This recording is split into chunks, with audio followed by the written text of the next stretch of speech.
Boa noite, povo de Deus. Nosso segundo encontro, essa proposta de formação para aprofundar a nossa fé. Eu penso que a gente precisa dar razões àquilo que a gente crê. A fé, ela se explica. E nesse encontro eu gostaria de convidar você para compartilhar com todo mundo, você que está chegando agora, para esse encontro nosso. Semana passada nós tivemos uma abertura, refletimos um pouco sobre várias coisas, não é? Quase que uma miscelânea de tantos conteúdos. E hoje nós queremos começar um aprofundamento sobre o Evangelho de Mateus. Primeiro porque nós estamos vivendo o ano A dentro do tempo litúrgico, nós estamos no ano A, e nós sabemos que o ano litúrgico é dividido em três ciclos, não é? O ano A, o ano B e o ano C. O ano A é o Evangelho de Mateus, B Lucas e o C, o de Marcos. Então nós estamos no ano A, que é o ano do Evangelho de Mateus. E para a gente conversar um pouquinho sobre Mateus, a gente precisa compreender algumas coisas sobre eles, sobre esse Evangelho, sobre quando ele foi escrito, quais as razões pelas quais ele foi escrito, porque o professor Carlos Mester diz que todo texto bíblico existe um texto, existe um pretexto e existe um contexto. O texto é aquilo que está dado, não é? Isso em língua portuguesa é a coisa mais tranquila, né? O texto está dado, está aqui. Agora, existe um contexto, aonde e dentro de que circunstância ele foi escrito. Existe um pretexto. Por que ele foi escrito? Então é isso que nós vamos tentar conversar um pouquinho sobre isso aqui. E você, é claro, que pode perguntar para nós, dentro da possibilidade de cada um. Nós três vamos dialogar sobre esse texto, né, e começando do capítulo 1 de Mateus, e depois a gente vai tentar fazer um apanhado de todo o livro, né? Nós temos até 10 horas para isso, porque o livro de Mateus tem umas características muito próprias daquilo que os estudiosos chamam de literatura matiana. São as palavras que vão aparecendo dentro da nossa... O autor cita no livro, né? Que é próprio do Evangelho de Mateus. Dentro dessa literatura matiana, próprio de Mateus é a justiça. É o evangelista da justiça. Lucas tem outra característica, nós vamos falar depois, em outro momento, quando nós terminarmos esse aqui. E a literatura lucana é uma coisa, a literatura joanina é uma coisa e a literatura de Mateus é outra coisa. Para início de conversa, eu queria perguntar para os meus aqui, né, o que eles entendem, por exemplo, por sinótico. Se vocês sabem alguma coisa, já ouviram falar nessa palavra. O que são os evangelhos sinóticos? Eu já ouvi, mas eu não me lembro. Então é bom, lá na escola os padres já falaram isso? Ainda chegamos lá ainda não, mas nós vamos chegar. Vamos chegar, né? O Vitório está na escola diaconal. Boa noite a todos. E aí, Lida, fala boa noite para o povo. Oi, gente, boa noite, tudo bem? Sejam bem-vindos. Os sinóticos são os evangelhos que eles são marcados de sinais. Se a gente tirar o sim, separa a palavra. Sim, nóticos. Nós tira o sim. Sim, Fica, óticos. ótico lembra o quê? Visão, né? Ótica. Então, os sinóticos é uma única visão. Evangelhos sinóticos são os evangelhos que têm uma única visão. Mateus está dentro do conjunto dos evangelhos sinóticos. Quem são os evangelhos sinóticos? Marcos, Lucas e Mateus. Só os três. Só os três. A literatura joanina ela é totalmente diferente da literatura de Mateus. Então, quais são, o que é sinótico? De modo geral, é uma única visão. Então, quando você coloca em paralelo Mateus, Marcos e Lucas, a gente vai perceber que eles têm uma única visão. Esses são os evangelhos sinóticos. E é interessante porque o evangelho de Marcos é o que eles chamam de fonte quelli, né? Fonte que. Então, Mateus e Lucas beberam da fonte que. A fonte que, o queller, né, como eles falam, é Marcos. Então, parece que eles pegaram Mateus e Lucas, pegaram essa fonte, que é Marcos, e foram avançando. Cada um no seu tempo, cada um com o seu pretexto, dentro de um contexto, fizeram o seu evangelho. Mateus e Lucas, mas a fonte, não é? A base é Marcos. Então, isso quer dizer que o Marcos escreveu primeiro? Isso quer dizer que o Marcos escreveu primeiro. De quando é o Evangelho de Marcos? O Evangelho de Marcos ele está escrito mais ou menos aí entre 50 e 60. Uma curiosidade, se vocês perguntassem para mim assim, qual é o texto mais antigo da Sagrada Escritura? Sim. Se alguém chegasse aqui, e perguntasse assim, padre, qual é o texto mais antigo da Sagrada Escritura? A gente corre o risco de dizer assim, é Gênesis. E não é. Gênesis é o primeiro da Bíblia, mas não é o mais antigo, né? O mais antigo da Sagrada Escritura é a carta aos Tessalonicenses de Paulo. Nossa! Essa carta dos Tessalonicenses, eu estou fazendo essa introdução para a gente olhar para Mateus. Essa carta aos Tessalonicenses ela data de 48 a 52 depois de Cristo. É mais ou menos isso aqui. Então, a carta aos Tessalonicenses de Paulo. Quando a gente olha para a Sagrada Escritura, lá no Novo Testamento, é interessante, né?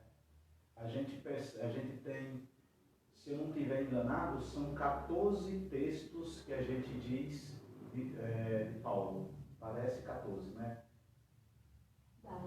Das cartas. São 14. 14 cartas de Paulo. Mas não são. São só 12.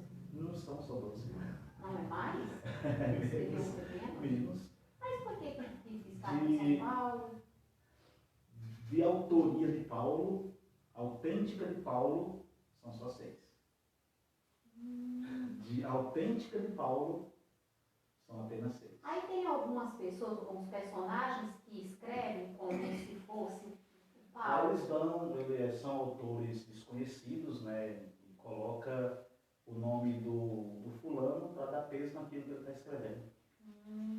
Por exemplo, vamos voltar para o Evangelho. Os Evangelhos, né? Então, os sinóticos são os 3. Marcos, Lucas e Mateus.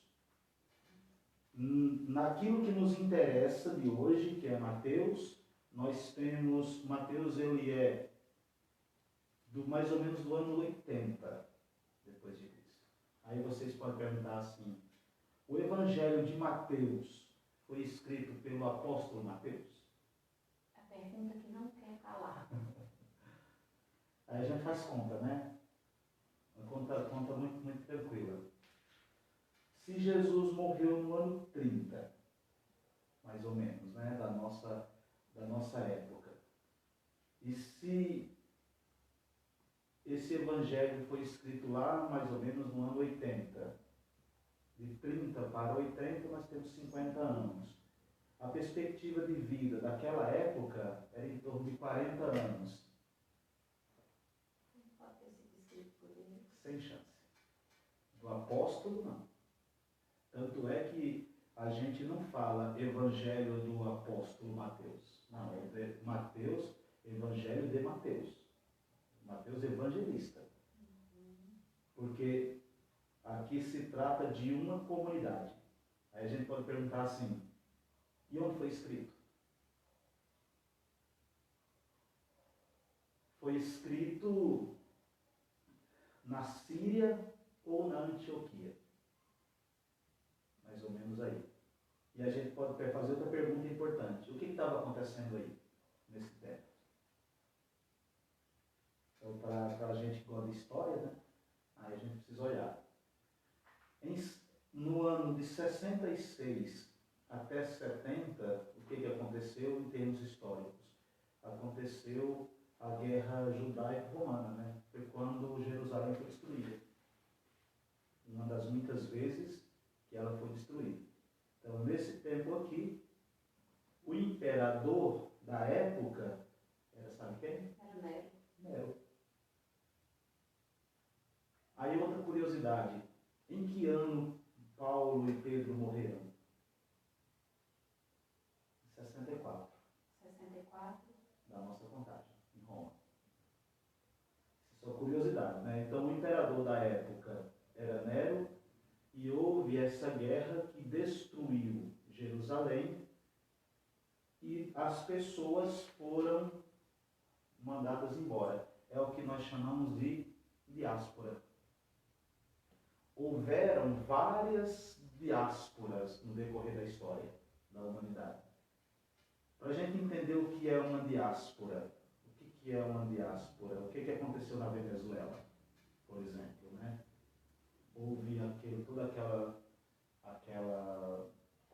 questão política deles lá, que para nós não nos interessa, mas só para a gente entender.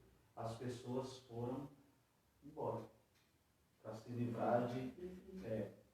Então, houve na Venezuela, por assim dizer, uma diáspora. Nós temos muitos refugiados vindos do Haiti, não sei de onde. Diz que no mundo hoje há pelo menos 70 milhões de refugiados. Na época também, padre, eles fugiam do problema social. Problema Do social. problema social. Sim. Problema social grave. Grave. Era uma questão, isso é importante você colocar isso, porque não era só uma questão política e religiosa. Não, era uma questão social. Houve uma diáspora. Jerusalém foi destruída. Eles não tinham mais templos, não tinha mais cidade, não tinha mais nada. Fugiram. O povo fugiu. A gente chama isso de diáspora. O que você ia perguntar? Não, eu ia colocar o seguinte. Eles fugiram e aí foram para onde? Foram para onde? Foram formar comunidades onde? Porque até então eles traziam essa maravilha. O povo que vem lá do começo, trazendo a herança de Abraão, né? E eles, embora o Evangelho de Mateus não fale, mas querendo ou não, está aqui dentro essa herança. Para onde eles foram com esse saber, com esse plano de Deus? Porque era o povo que tinha um plano de Deus, uma promessa de Deus se cumprindo. Embora o autor diga que a promessa de Deus não se cumpriu por inteiro, ainda não tinha se cumprido por inteiro. Então, esse povo foge para as montanhas, né? Para os arredores. Eles vão fugindo para os arredores. Essa comunidade de Mateus, que pode ter se formado na Antioquia e na Síria, a gente tem, e os estudiosos não negam, né, que essa comunidade onde foi escrito o Evangelho, foi escrito aqui. E tem que entender que essas pessoas estavam toda ela despedaçada na fé, despedaçada nas questões. Tudo, né? Não tinha o político social. Por isso, né, que ele fala tanto da justiça. É o apóstolo da justiça. É o evangelista, apóstolo nada, né? É o evangelista da justiça. Aí outras curiosidades que aparecem nesse livro aqui, né, que você deve ter dado uma olhada. Quando você olha para o Jesus de Mateus, ele se parece com quem? O Jesus de Mateus. Não de Lucas, nem de Marcos, nem de João. O Jesus de Mateus. Ele se parece com quem do Antigo Testamento? A história de Jesus de Mateus não se parece muito com José do Egito? Então, não se parece muito com Moisés? Então, mas embora ele não fala, né, mas quando pensa na questão das gerações, das 14 gerações de Abraão a Davi, quando se fala de Davi até o exílio e do exílio até Jesus Cristo, Aí a gente começa a pensar nesses personagens, nessas histórias do Antigo Testamento, lá no próprio livro de Samuel 1 e 2, onde está, né, a continuidade dessa história, e a gente vai revivendo que a história lembra a questão, o Evangelho lembra as questões de justiça, lá quando Saul se rebela, se revolta, né? E lá no Antigo Testamento, lá no próprio José do Egito, quando é traído pelos irmãos, mas... Se você olha, por exemplo, vamos pensar na história de Moisés e na história de Jesus. É claro que é um passo à frente até da genealogia, mas que a gente vai falar dela por causa dos nomes, né, das pessoas que aparecem aí que são importantes, tá? Especialmente as mulheres, né? Especialmente geração que termina e começa outra, sem dar continuidade. Se você olhar na genealogia, termina uma genealogia e começa outra do nada. Então, eu consegui... Por que isso acontece, né? Mas antes disso aqui, a gente precisa olhar para Moisés. Vamos olhar para Moisés. Jesus sai ou é levado pela mãe e por José para onde?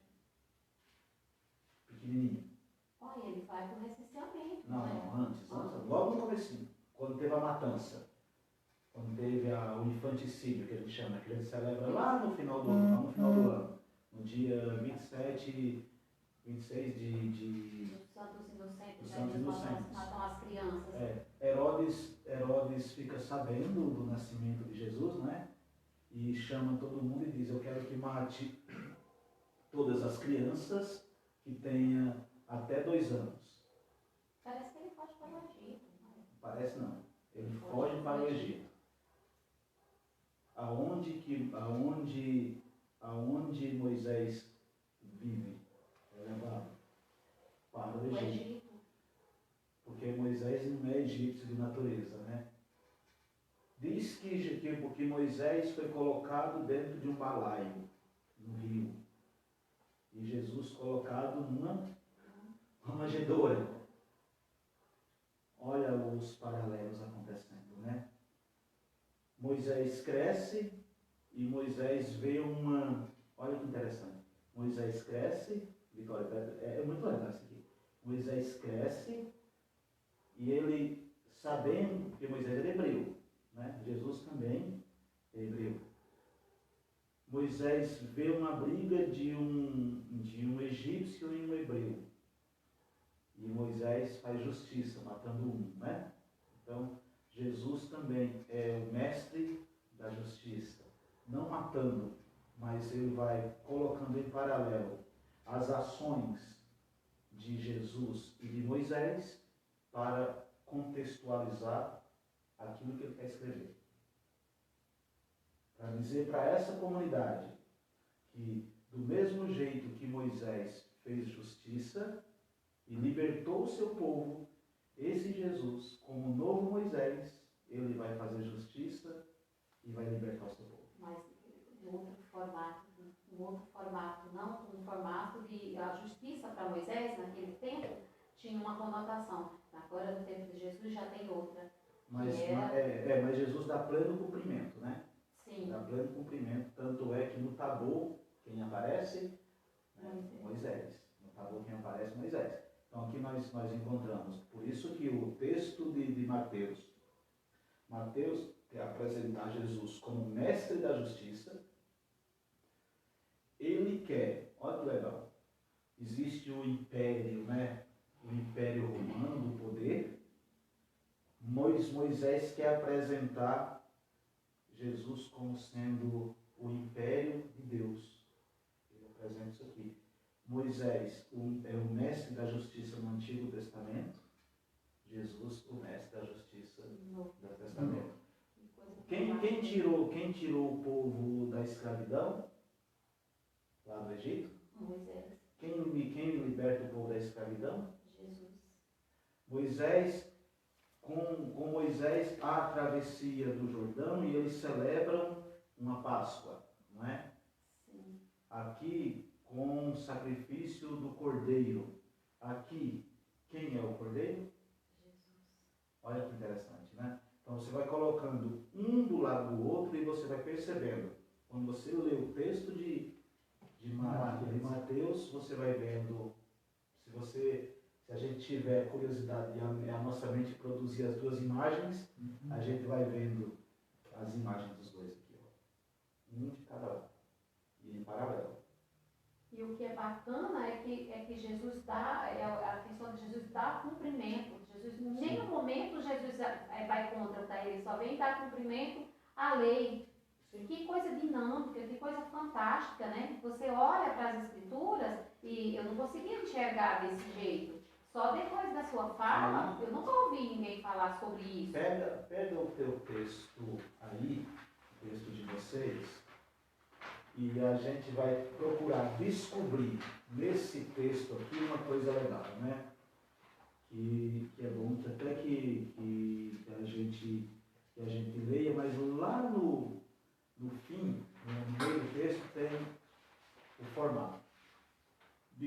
O texto de Mateus, ele é formado em 5, que eles chamam de 5 livrinhos.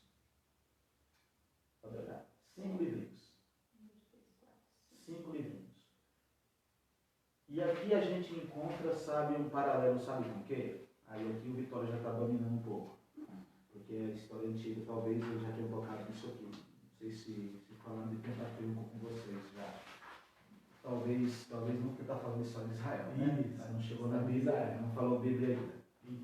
Mas quais são, como são chamados os 5 primeiros livros da Bíblia? É o Gênesis. Não tem um nome.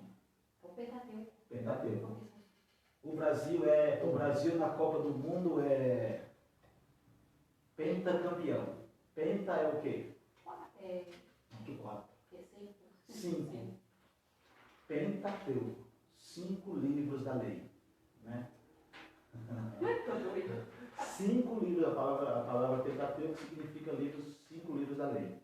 Então, se o Pentateuco são os 5 livros da lei, e eu quero apresentar Jesus Cristo como sendo o mestre da justiça, toda justiça ela dá pleno cumprimento a uma lei.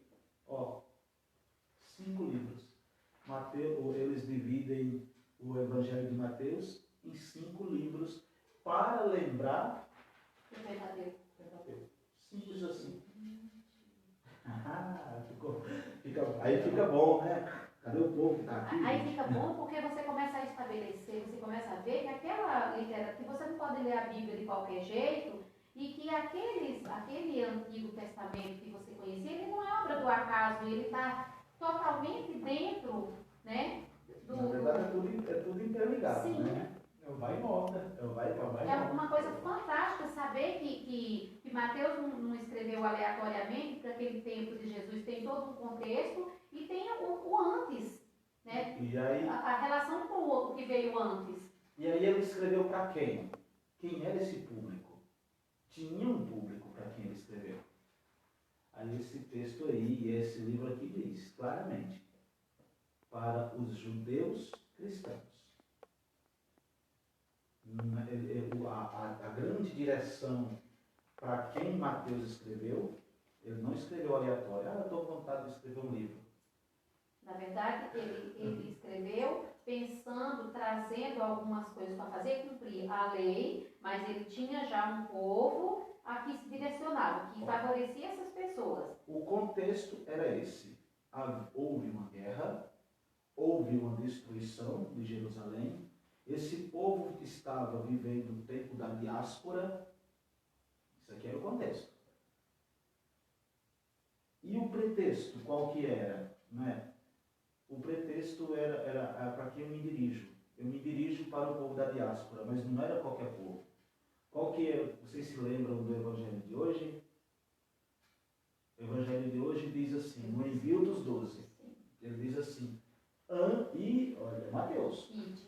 Ide antes as ovelhas perdidas da casa do meu pai.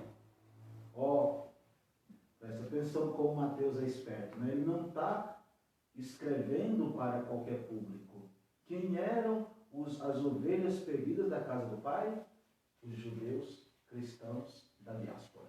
que era um pouco mais, ou nada do que pessoas muito simples, que Sim. não eram de posses, povão, né? Porque né? É isso, mas O povo, o judeu cristão. Vamos pensar que tinha gente de posses ali também. sim. Mas era o povo que tinha se convertido, era o judeu que carregava em si a lei. Lembra que o judeu cumpre a lei plenamente, mas ele tinha se convertido ao cristianismo, que naquele tempo não chamava assim, né? Tinha se convertido a esse grupo de pessoas que estava no caminho, que era como eles eram chamados, né? Agora eles estavam começando a ser chamados de cristãos, porque lá em Antioquia, lembra? Eles foram chamados pela primeira vez de cristãos. Aonde foi escrito o Evangelho de Mateus? Parte dele na Síria, parte dele na Antioquia. Então aqui já havia um início desses cristãos, mas não era qualquer cristão, era cristão judeu. E diante a casa do meu pai, as ovelhas perdidas da casa do meu pai. Não pare pelo caminho, ó. Não pare. Ou seja, Mateus está dizendo, você tem que ir primeiro para esse grupo aqui, o Evangelho de hoje, para justificar que o Evangelho dele tem um pretexto, atingir o judeu cristão, que estavam vivendo tempos de diáspora. Nós estamos no ano mais ou menos 80 a.C. Que legal, né? Mais ou menos, no ano mais ou menos, no ano 80 a.C. Agora tem uma coisinha que está aqui, Mimi, que eu não posso esperar para perguntar. Eu já vou perguntar logo porque eu sou ansiosa. E aí Mateus escreve, e ele escreve no decorrer do tempo, ele vai contando assim coisas maravilhosas, como o Sermão do Monte, como isso transforma a nossa vida. Aí a gente vai olhar para os livrinhos, né? Os livrinhos de Mateus é top.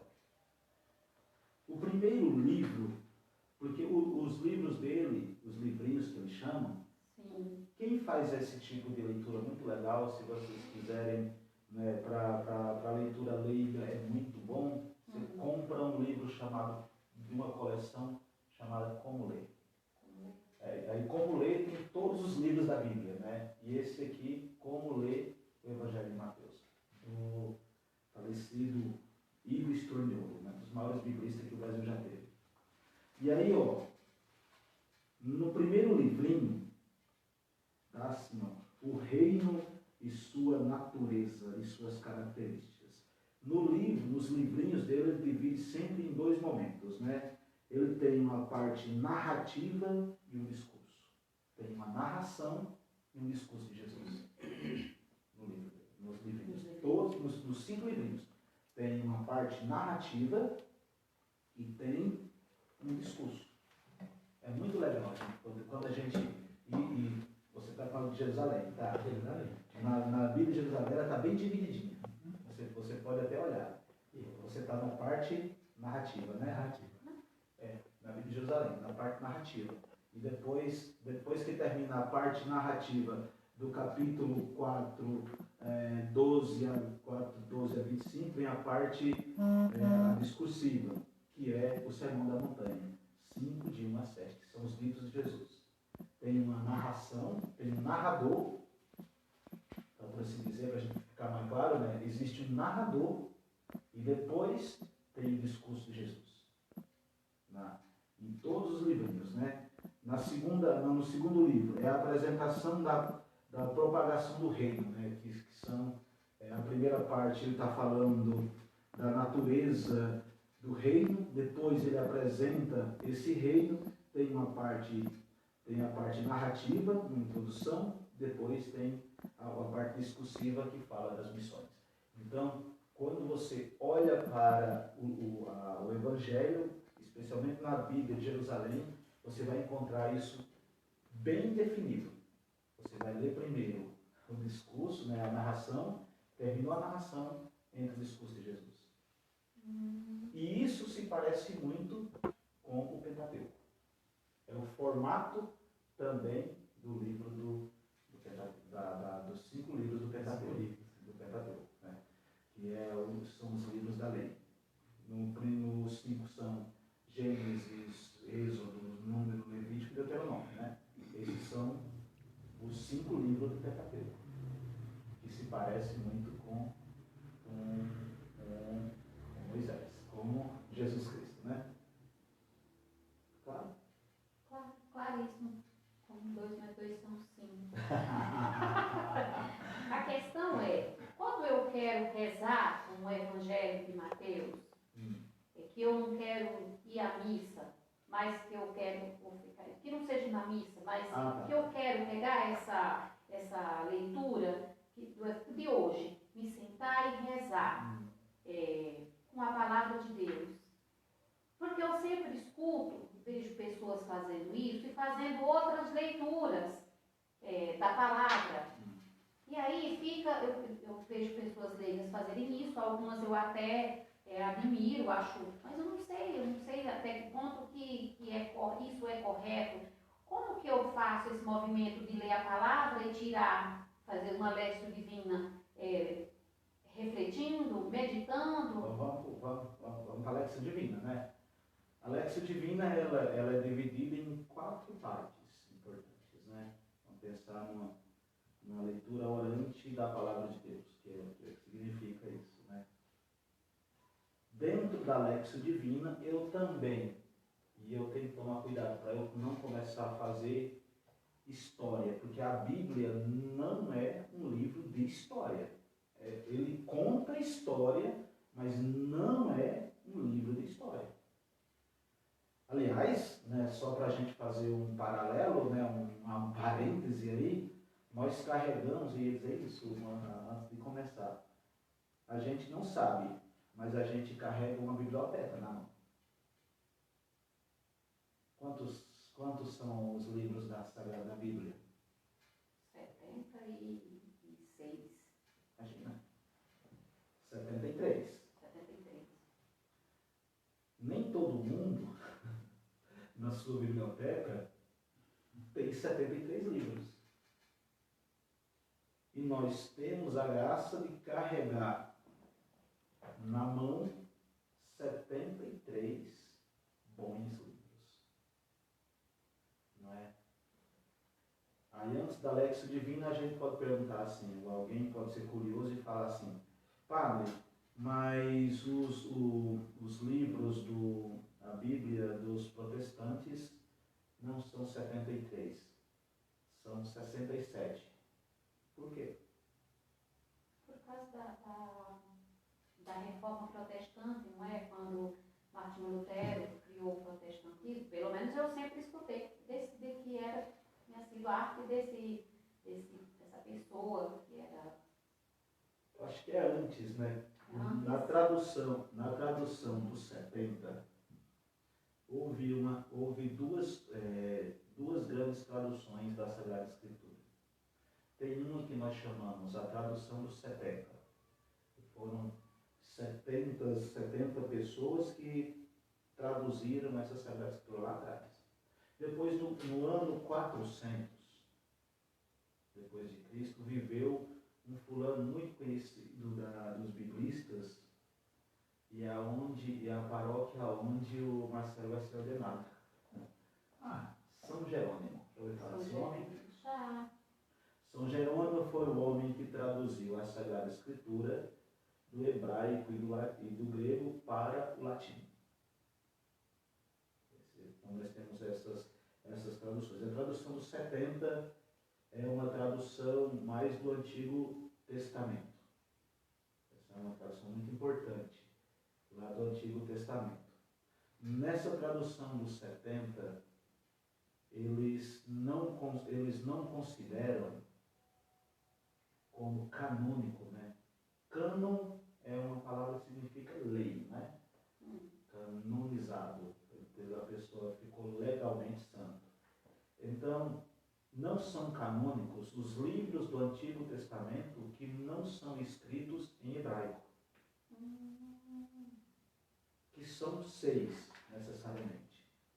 São 6 que não são e mais alguns complementos de alguns livros. Então, da tradução dos 70 diz que aqueles livros que não são hebraicos, eles não são legalmente aceitos. Dentre esses tem Sabedoria, Eclesiástico, Ruth, parte do livro de Daniel. Então tem alguns livros que eles não são aceitos pela tradução dos 70, porque eles são de origem grega. Os cânticos está dentro desses? Não. Os cânticos não, os cânticos é depois. Agora, eles não são tradução, são de origem grega. E a tradução do 70 não aceitou essa versão. A tradução que veio depois, né, com o cristianismo, e aceitou esses que vieram, esses de origem grega, como a Sabedoria, como o Eclesiástico, eles entenderam que esses são também canônicos. E esses livros, eles são muito novos, né, diante dos outros. Por exemplo, o livro de Sabedoria, ele é um livro teoricamente novo. Por exemplo, o primeiro e segundo Macabeus não existe na tradução, né, porque eles são do século II e eles são de origem grega. Então, os Macabeus não estão nas Bíblias protestantes, porque nas traduções protestantes eles só aceitam aqueles que vêm da origem hebraica. Isso você já ouviu, né? Então, esses eles não são aceitos, tá? Agora, o Novo Testamento é inteirinho igual. Aí, se a gente pensar assim, padre, existe uma Bíblia protestante boa? Existe. Manuel Ferreira bem. Manuel, né? José Ferreira. Essa tradução, ela se apresenta muito parecida com as nossas, né? Elas são muito aceitas, até por nós católicos, né? José Ferreira. Então, essa é uma coisa interessante. Então, nós temos na Sagrada Escritura, na Bíblia, né? A composição da Bíblia católica, elas são 73 livros. São 47 do Antigo Testamento e 27 do Novo. Né? 46 do Antigo, 27 do Novo Testamento. Os 4 evangelhos, alguns. E quando a gente vai estudando a Sagrada Escritura, eles não gostam de falar evangelho disso daquilo. O primeiro evangelho, o segundo evangelho, o terceiro evangelho e o quarto evangelho. E um quinto que seria os Atos dos Apóstolos. Né? Então a gente está falando aqui do primeiro evangelho, que é a leitura de Mateus. Então isso aqui para nós é extremamente importante, não é? Penso que uma introdução dessa aqui faz a gente começar a olhar o Evangelho de Mateus, a leitura de Mateus, com outro olhar. Sim.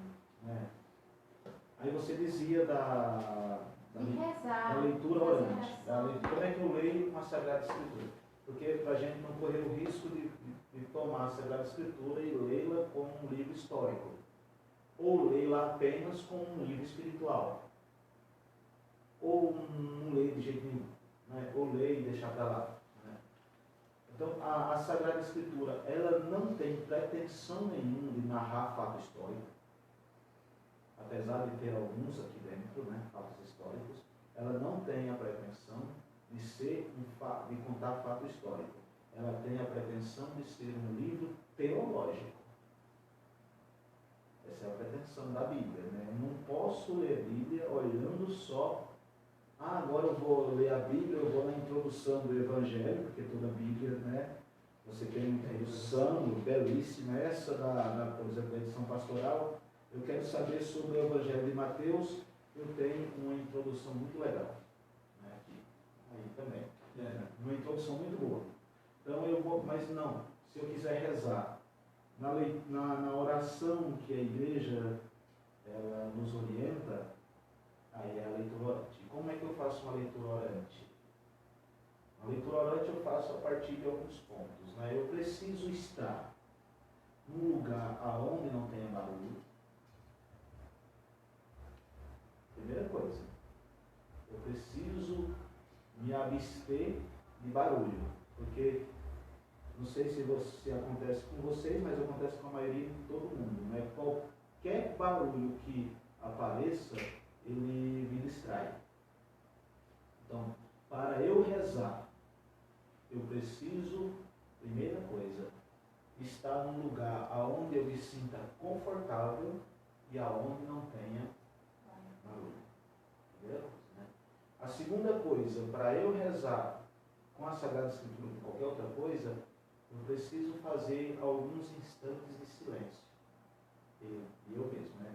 Além de não ter barulho, eu preciso entrar num ambiente de silêncio. Então eu preciso silenciar. Deixar os barulhos externos e estar. E também entrar num... Lembra quando Jesus diz assim, se você quiser, quando você for rezar, entra no seu quarto, fecha a tua porta e reza ao Pai do céu, dizendo, ele vai e continua com a oração do Pai Nosso.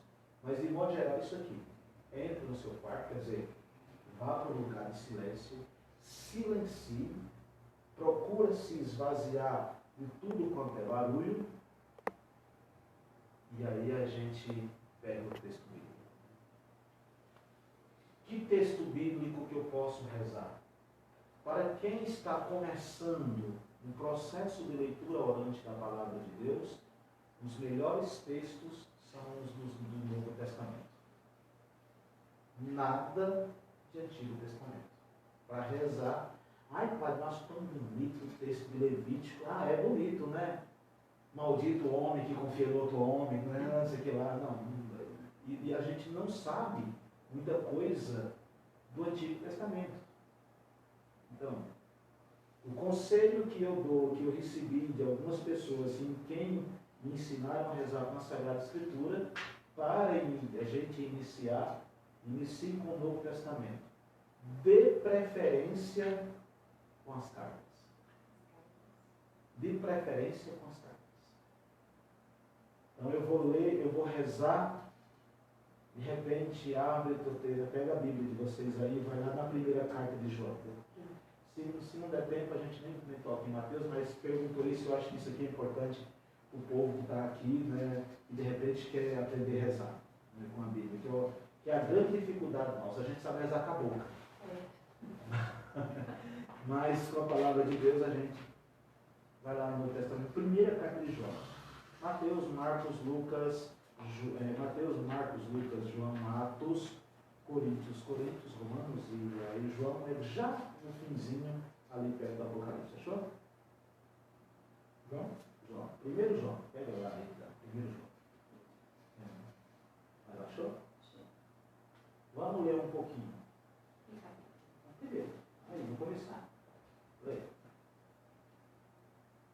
A comunhão que gera vida.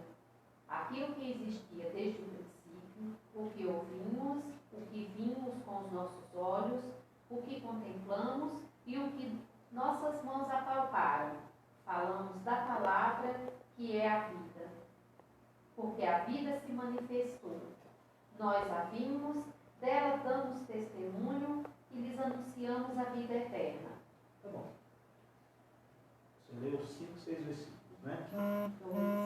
Tá bom. Pense nesses dois. O que você fez aí foi uma leitura contínua e você leu o texto. Primeira coisa, para a gente fazer uma leitura orante, é fazer o quê? Ler o texto. Ter o primeiro contato com ele. Ai, Paco, mas eu já conheço o texto. Não importa. Leia o texto esvaziado de qualquer pergunta. O texto está dado. Está aí. E eu vou perguntar para esse texto. O que esse texto diz? Isso é uma pergunta. Né? Para a gente fazer uma leitura orante da palavra de Deus, eu tenho que perguntar para o texto.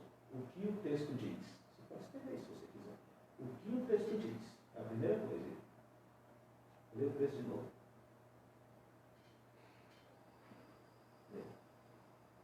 aquilo que existia desde o princípio, o que ouvimos, o que vimos com os nossos olhos, o que contemplamos e o que as nossas mãos apalparam, falamos da palavra que é a vida. Porque a vida se manifestou. Nós a vimos, dela damos testemunho e lhe anunciamos a vida eterna. Aí você vai perguntar para o texto. Não é para mim, nem para ninguém. É para o texto. O que esse texto está dizendo? O que ele está dizendo?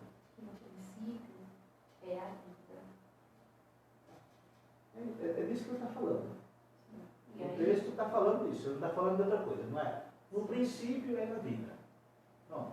E eu não preciso fazer mais nada. Isso aqui é o que o texto diz. Está falando da vida.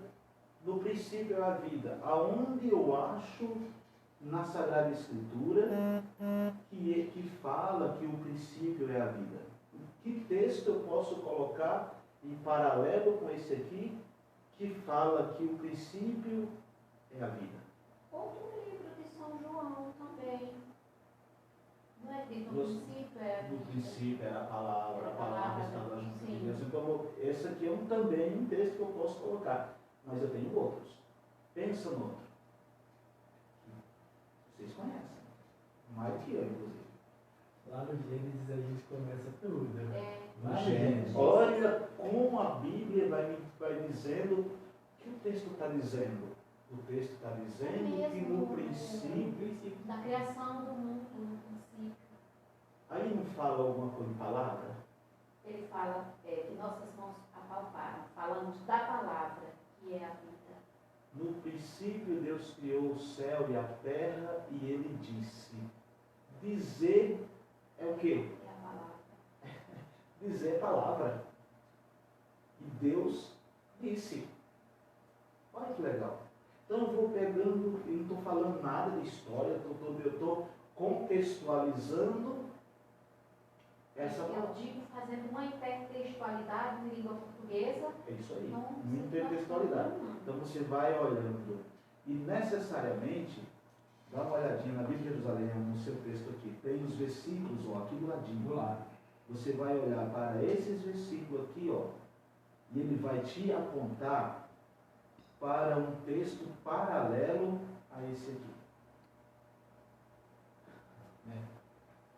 Ele, Como ela disse, né, padre? Aqui na primeira epístola de São João, esse do lado que o senhor está me falando aqui, ó, também está em João 1:5. sim, João lá depois, lá no prólogo. e lá no capítulo 2, 13 também, de João. 2:13. E também em Lucas 24. Lucas 24, 39. Lucas 24, 39, você se lembra que texto que é? Lucas 24, 39 é a parábola Dos Emaús. discípulos de Emaús. Os discípulos de Emaús. O capítulo 2 é outra coisa que se refere à palavra, mas é as bodas de Caná. Então aqui você vai contextualizando, né? Aí você marcou, olhou tudo isso e foi rezando, né? No seu inconsciente, lá sozinho, você em barulho zero, né? Sem barulho, como diz São Francisco de Assis, né? Esse barulho estava me atormentando, eu quero ele, não preciso dele. Eu não preciso dele. Vamos pensar que você marcou. Isso aqui é o que o texto diz. Diz que houve uma palavra e houve um princípio. Isso é o texto diz. A outra pergunta, para ser importante, é o que o texto me diz? Porque o que o texto diz é o que está dito. É o que está dado. Agora, o que o texto me diz? Me diz. O que é que, aí eu vou grifar. Por isso que toda leitura orante, eu tenho que, lembra que eu disse na semana passada, Bíblia é de papel e é feita para ser riscada. Bíblia que não é riscada é Bíblia que não foi lida. Não. Então, agora eu vou perguntar, o que o texto me diz. Aí você vai ler o texto novamente, que a primeira parte é a leitura, agora a segunda parte é a reflexão, né? Então eu vou refletir e vou perguntar para esse texto o que ele me diz. Diz para mim, porque o texto fala para mim no meu hoje. Não é amanhã. Ontem eu estava com uma raiva do meu marido, aí eu li o texto e não é ontem. A palavra diz, a palavra diz nada. Quem disse foi você e a gente vai distorcendo a palavra, né? Não é. Espremendo. Não, a Mas palavra... isso aqui está aqui perto da resposta do que eu estou precisando. Eu estou vendo muita gente ler a palavra desse jeito. E eu confesso que isso tem me incomodado. Mas eu não sei, não sabia até então, eu não sabia de outro jeito. Fui ficando quieta. Aí agora você vai perguntar O que o texto me me diz. diz. O que essa palavra me diz. Leia de novo. E aí você vai pegar, não é para mim, é você. E você vai grifar aquilo que esses 2 versículos, alguma palavra. Vocês lembram quando eu faço isso lá no CPP? Sim. Alguma palavra, não precisa ser versículo inteiro, é uma palavra. Você vai ler de novo, não precisa, vai ler para você, não precisa ler para mim não. Agora é o que o texto me diz. Você leu para nós agora na mesa, nós estamos fazendo a Lexio Divina não individual, porque nós também podemos fazer Lexio Divina comunitária. Então agora que nós ouvimos o texto, agora esse texto vai falar comigo. Em voz silenciosa.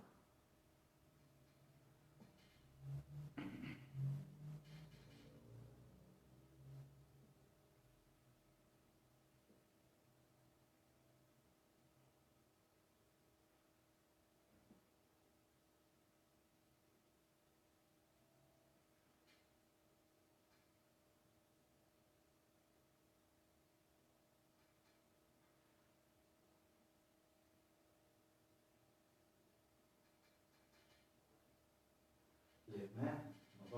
Isso aqui não é a leitura orante que eu estou fazendo sozinho. Leu. O que você acha o que esse texto diz para você? Qual a palavra, as 2 palavras, o verbo?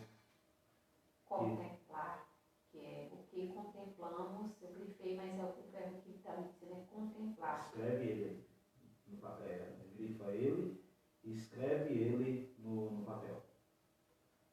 Porque se a gente... Mas preste atenção, ele me deu esta palavra, ele não me deu o texto todo.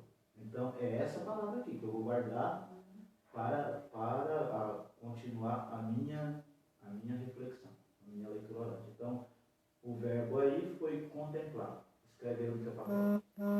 Escreve lá. Já escrevi. Não, você escreveu na Bíblia, escreve no papel. Bíblia a gente grita, no papel a gente marca. Porque senão a gente se perde. Tá, contemplar. Então, olha, a primeira parte, o que o texto disse, e o texto estava falando de uma palavra que houve no princípio, não sei o que lá, né? Esse João aí, se eu quiser contextualizar ele mais ainda, onde vive esse João? Quem é esse João? Por que ele escreveu isso? Então, João, só para você se situar, esse João aí não é o João Do Apocalipse. É o mesmo do Apocalipse, mas não é o João Evangelista. Não, é o João Evangelista.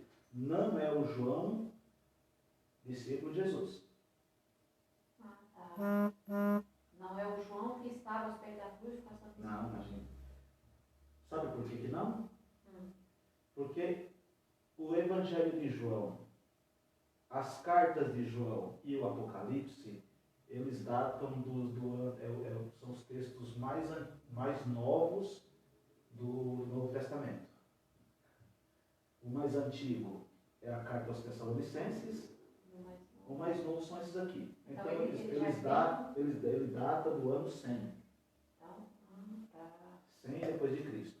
João estava exilado numa ilha chamada de Patmos.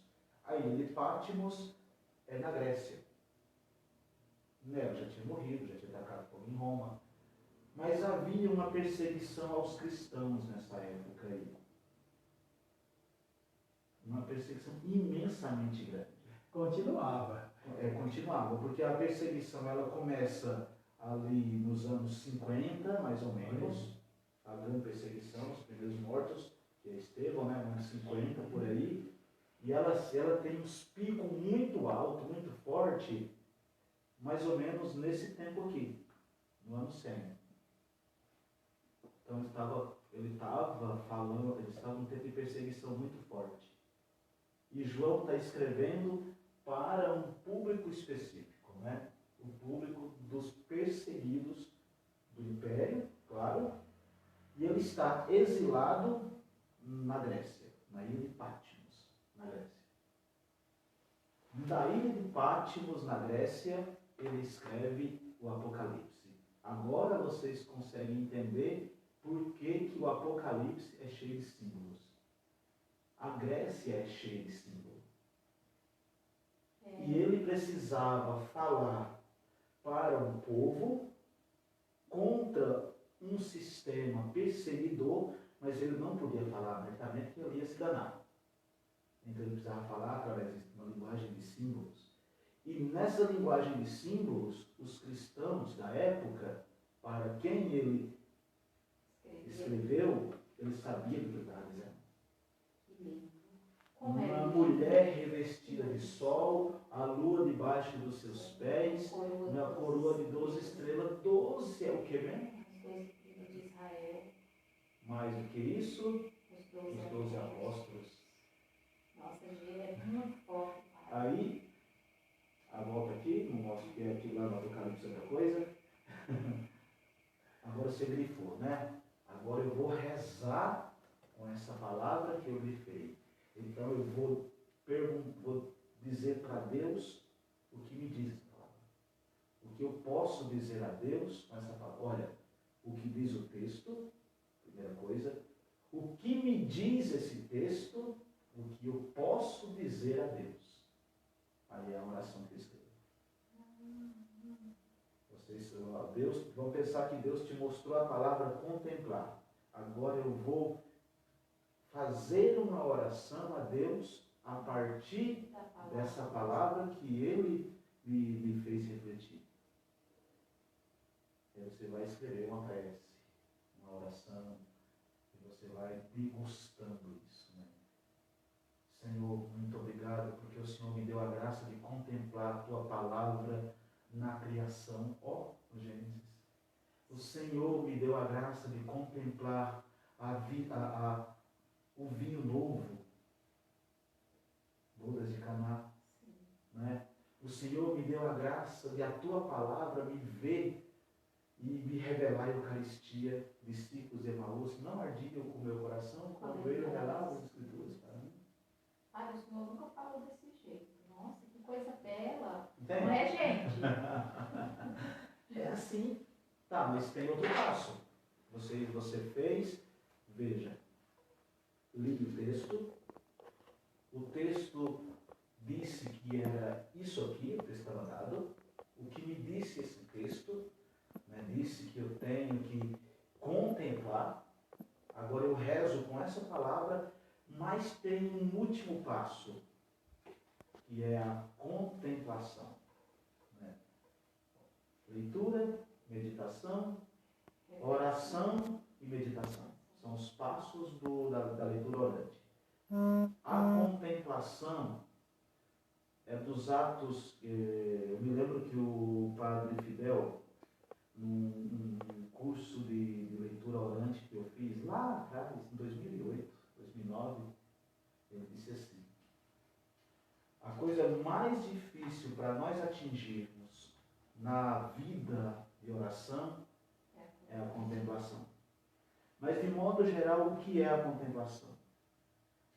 Contemplar é você se admirar com a obra, não é? Você vai no museu de arte e você fica olhando para, por exemplo, a Mona Lisa, e você fica contemplando e você não sabe, você se encanta com aquilo, com uma Mona Lisa, por exemplo, e você não sabe se ela está te olhando, e você vira o rosto dela olhando para o outro lado, e você vai contemplando, e você vai entrando num êxtase contemplando aquela obra de arte.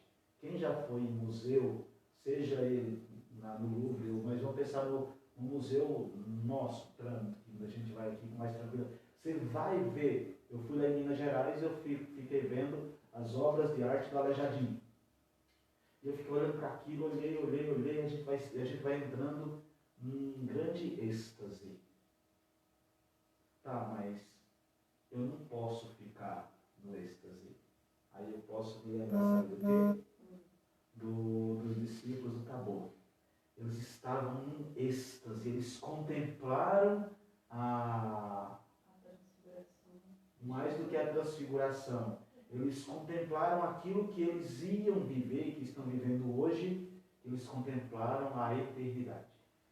O Senhor mostrou para eles o que é o céu. E eles ficaram, e tanto é que Pedro disse assim, olha, é bom que a gente fique aqui. Vamos fazer uma tenda para você, eu não sei para quem, eu não sei, vamos ficar aqui. Não vamos sair daqui não, porque o êxtase tomou conta deles. A contemplação é isso aqui. Sim, então contemplar. Mas é contemplar. Mas não é contemplar. É contemplar. Não. Qual é o fim do negócio? Contemplar. Então, terminou aquele êxtase, aí vem a ação no mundo. Então está relacionado com a missão, com o Claro, anunciar, com claro. o envolver. Sim, a contemplação, eu contemplei essa arte aqui, essa oração que foi tão forte, e o Senhor me disse que eu tenho que contemplar a obra da criação, que Ele me levou a poder perceber que ardia o nosso coração quando Ele falava das Escrituras, que Ele me levou a querer um vinho novo e ser vinho novo na vida do outro. Tá, isso aqui é contemplar. Mas como é que eu vou transformar a minha vida de vinho novo no meio do mundo? É a ação. Aí o Padre Fidel fez um gesto com a gente, né?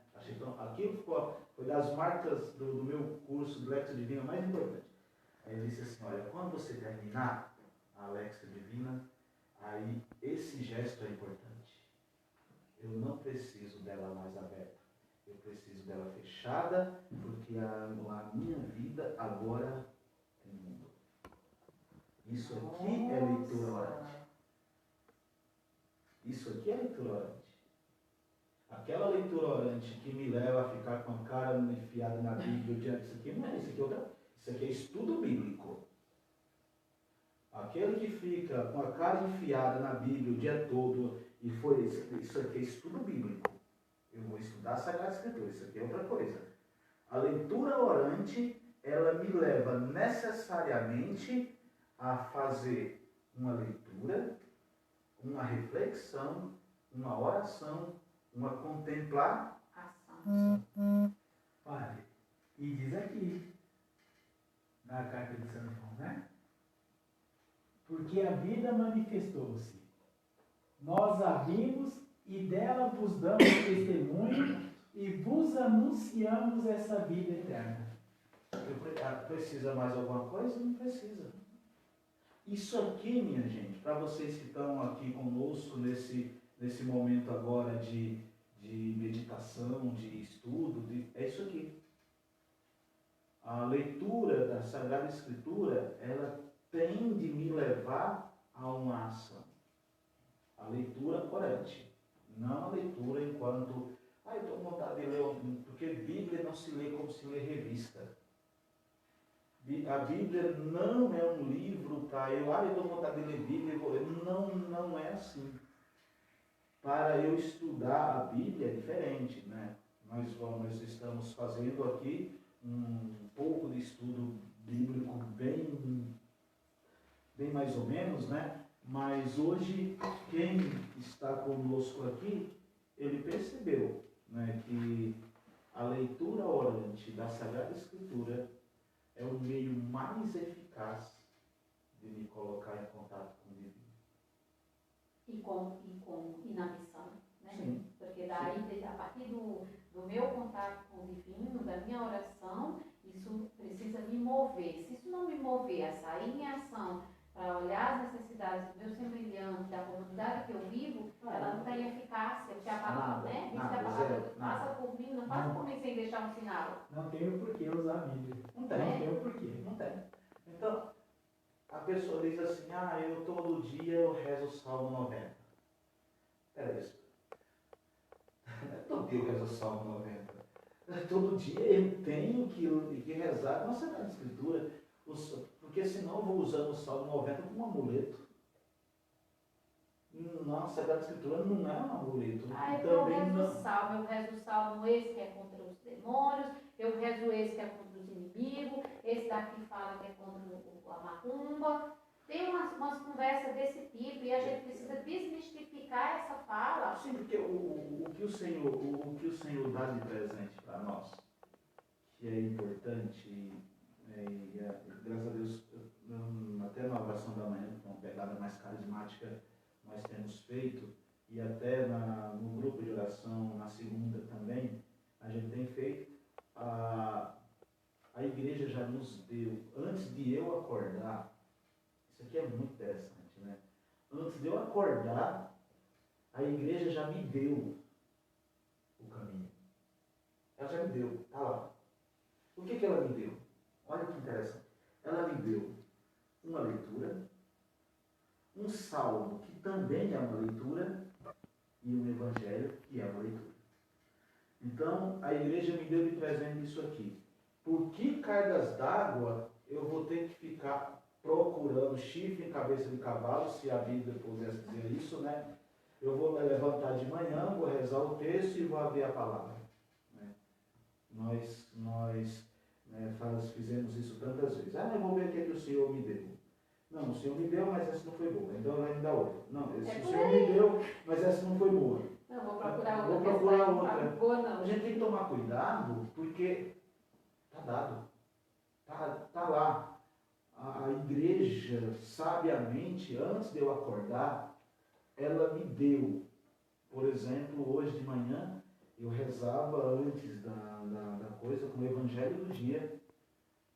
E a palavra que o Senhor me dava tranquilamente era a da última.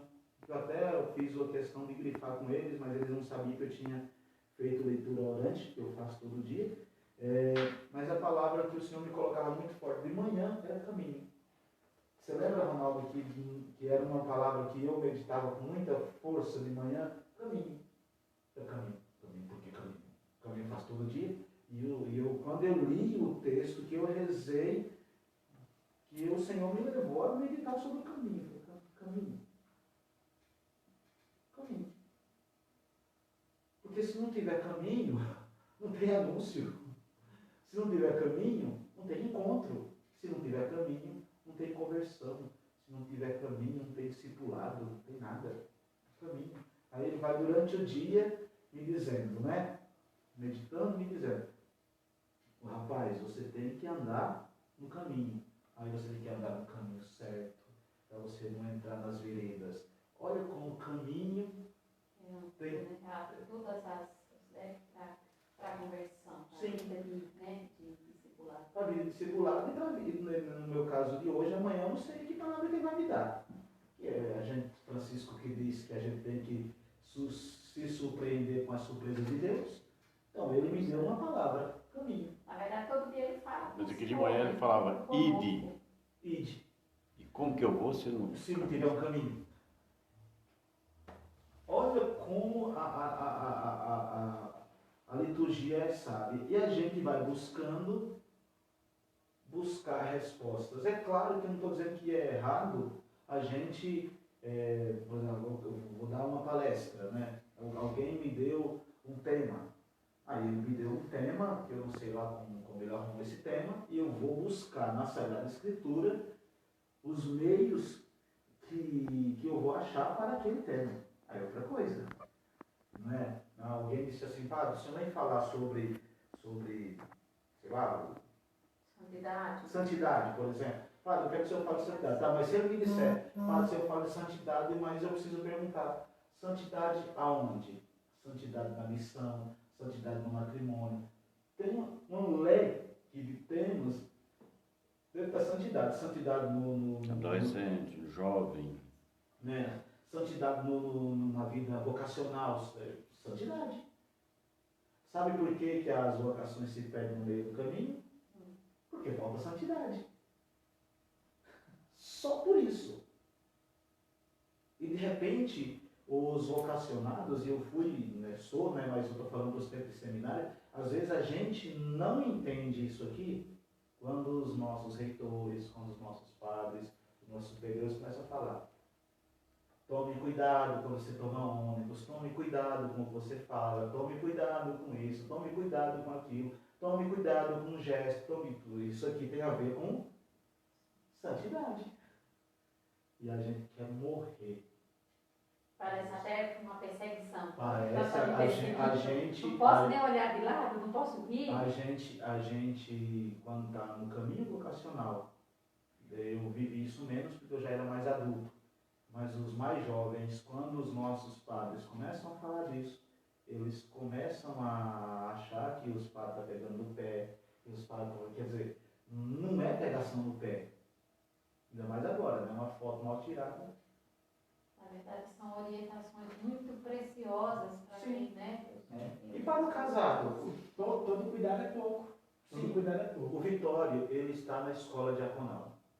Ele não é tão conhecido ainda, né? Pro lado de lá. É ele que imagina que não é. Verdade. Ele que imagina que não é. Então, eu sou da escola diaconal, mas eu sou só um preto no meio de tantos pretos, então não vai fazer diferença nenhuma. Eu vou estar lá no centro da cidade, de repente, né, aparece uma pessoa e eu vou conversar com aquela pessoa. Não é nada demais eu conversar com aquela pessoa. Mas eu estou conversando com ela sentado no banco da praça. De repente é minha prima, sei lá, uma amiga minha de longa data. Encontrei no centro, sentei no banco da praça. Tem alguma coisa demais nisso? Não. Mas tem uma foto. Sempre alguém que... Então a gente tem que viver numa constante prudência. Isso vale para ele, isso vale para eu e isso vale para o casal.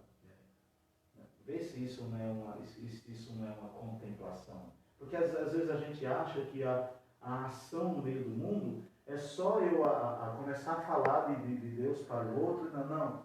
Mas o cuidado que eu tenho comigo, ele também faz parte da ação. Aí a gente começa a dizer assim, sabe?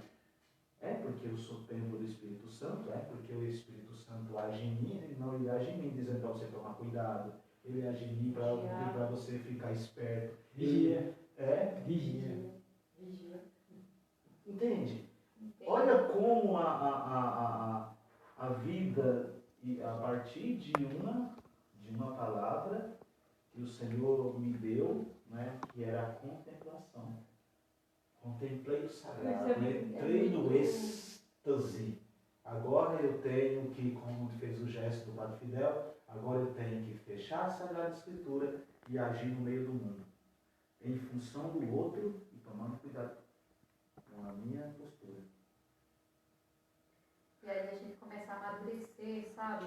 Porque às vezes a nossa vida é a única leitura do único evangelho. Não me lembro se é o pastor Jonas que teve essa fala, ou quem foi que teve essa fala, que a minha vida talvez seja o único evangelho que o meu semelhante leia.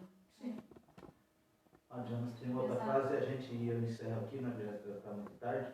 O Padre Jonas tem uma frase assim, para as pessoas mal-humoradas é ótimo. Ele diz assim, o problema é meu. Mas o sorriso... O rosto, não o sorriso. O rosto é do outro. Problema. O outro não tem nada a ver se o meu marido ou a minha esposa não fez o café da manhã. Exatamente. Ele não tem nada a ver com isso. Exatamente. Então a gente vai olhando, né, e vai percebendo o tamanho da grandeza de Deus nos pequenos gestos, né? Que Deus nos abençoe e que a gente possa entender o que é a Lexio Divina. Tem que praticar, né? Porque a partir de amanhã, minha primeira oração vai ser fazer a Leste Divina, até porque só quarta-feira de novo nós vamos nos ver, e aí a gente deixa de sugestão, se vocês não anotaram e depois vocês quiserem, pode pedir para a gente já começar essa ação. Nossa primeira ação vai ser já começar a nossa vida de oração com uma leitura orando da palavra, né? Para vocês, que vocês acham? para vocês que estão conosco aqui, né, esse grupo de pessoas, fica como sugestão. Porque, na verdade, o que me encanta em Jesus Cristo e na sua igreja é que ele não impõe nada. Né? É opção. Você quer? Quero. Experimenta. Faz o experimento. Experimenta. Ai, padre, você não sabe, já levanto cedo pra caramba, né? Pois é. Custa nada levantar uns 20 minutos antes, né? Mais cedo um pouquinho. Porque se for deixar para fazer à noite, aqui que faz. Ou então a hora que tem tempo. Porque, na verdade, nosso corre é tanto, né? Ache um tempo, né? Durante o dia para fazer esse momento de reflexão. Só para encerrar e recapitular, semana que vem a gente volta já olhando para o primeiro capítulo de Mateus, era para ser hoje, mas não foi. O primeiro capítulo de Mateus, olha esses nomes tudo aí, esses nomes difíceis, eu fico imaginando um cara que chama Jeroboão. Ô Jeroboão, vem cá. Ô menino do capeta, vem cá. Eu conheço uns Manassés, mas fica como leia o capítulo primeiro, leiamos, né? O capítulo 1 de Mateus, já vem as perguntas, né? Talvez o porquê desses nomes, qual o significado, e uma sugestão. Veja quantas mulheres tem. Depois você olha, quantas mulheres tem aí? A Marta está perguntando qual capítulo de novo. Capítulo 1. Capítulo 1 de Mateus, Marta. Capítulo 1 de Mateus, tá? Você vai olhar para esse capítulo 1 de Mateus. Vai ler, tem um monte de nome difícil aí, tá? Então, leia esse capítulo primeiro e durante a semana, com o Evangelho do dia, a primeira leitura eu não aconselho porque ela está no Antigo Testamento. Então, façam uma leitura orante com o Evangelho do dia. E aí é bom. Quando for 11 horas que a gente for rezar, você já está afinado. Quando for na missa, você já vai estar afinado, né? Então, isso é importante.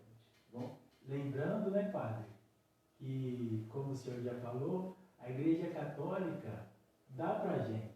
Dá a primeira leitura, dá o salmo e dá o Evangelho. Todos os dias. Todo dia. Antes de eu acordar. Antes de acordar, já está lá. Padre, eu acordei 4 horas. Está lá. Belo demais. Nossa igreja é uma igreja riquíssima. Nunca fomos tão agraciados. A liturgia, ela vem de milênios, né, do começo, e a gente demora tanto para compreender que a gente não precisa ir nem para a direita, nem para a esquerda. Né? É isso que é a beleza da Vamos no Maria. caminho e na profundidade. Esse é o caminho. Então, o Vitório que está na escola diaconal, né? É bom que quando você chegar nos evangelhos, você já tenha alguma coisa de novo, né? O povo que está no universo da pregação, é bom que vai aprofundando isso. Você que está em casa, já vai aprofundando. A nossa fé, ela é uma fé explicada. E a gente tem que dar razão àquilo que cremos, né? Então, é assim. Tá bom? Boa noite. Vamos terminar rezando? Vamos. Ave Maria, cheia de graça, o Senhor é convosco. Bendita sois vós entre as mulheres, e bendito é o fruto do vosso ventre, Jesus. Santa Maria, Mãe de Deus, rogai por nós, os pecadores, agora e na hora de nossa morte. Amém. Ó Maria concebida sem pecado, Rogai por nós que recorremos a vós. e vocês dois guardem as perguntas que vocês iam fazer hoje para a semana que vem. E pode fazer qualquer pergunta que a gente vai dar um jeito de responder sobre esses nomes esquisitos. Tá bom? Senhor esteja convosco. Ele está no meio de nós. Desça sobre todos vós e sobre as suas famílias a bênção de Deus Todo-Poderoso, Pai, Filho e Espírito Santo. Amém. Boa noite. Fiquem todos na paz do nosso Senhor. Veritano, muito obrigado. Vitória, muito obrigado. Ronaldo, muito obrigado. Deus abençoe. Esteve conosco o Padre Gabriel Balan, sua bênção, e o Padre Erickson também, tá? Deus abençoe. A Maria Iego, que era a nossa paroquiana, que está lá no Crato ou no Araípe. Minha comadre. Esteve conosco Rosana Aparecida Guimarães, da RCC. E, inclusive, ela perguntou aqui se teria este encontro de formação toda quarta-feira. Toda quarta, meu bem, às 9 horas da noite. Ou tá? outro dia, né? Talvez ela estava interessada em outro dia. Na quarta e se tinha mais em outro dia, né? Não chega, né? Mas eu já falei para ela, eu Eu já respondi para ela que é na quarta-feira só, né? E Dona Sônia Varela, lá de Cachoeira Paulista. Beijo, Dona Sônia. Paulo Santos, do Ministério de Música Shekinah, lá de Franca. Fátima Gomes. E foi uma benção esse encontro. Tá? Deus abençoe o povo daqui, né? A Marta, Deus abençoe. A Iris. Iris, que é Iris é a irmã da Lívia. Maceió. Deus abençoe, Lívia. E também a Cecília Nogueira, Deus abençoe. E o Dedé Porfírio. Dedé Porfírio é meu vizinho lá na minha cidade, Deus abençoe. A Luzia Ribeiro. Dona Luzia. Beijo, Dona Luzia, queridíssima. Júlia Adriele. Adriele, Deus abençoe. É a Júlia da Marinha. Julinha, eu te amo. Maria de Fátima Leal, Deus abençoe. Cleusa Amici. Juninho Dedê. Juninho Dedê. É o Juninho. Aline Souza. Deus abençoe. Nora da Aracilda, né? Aline. Deus abençoe. Bastante gente, né? Então, nosso próximo encontro na próxima quarta-feira. Espero todos vocês com muitos questionamentos para que nós possamos dar continuidade a esses estudos, né? É um aprofundamento, hein, Padre? Muito obrigado, Padre. Deus abençoe. Boa noite.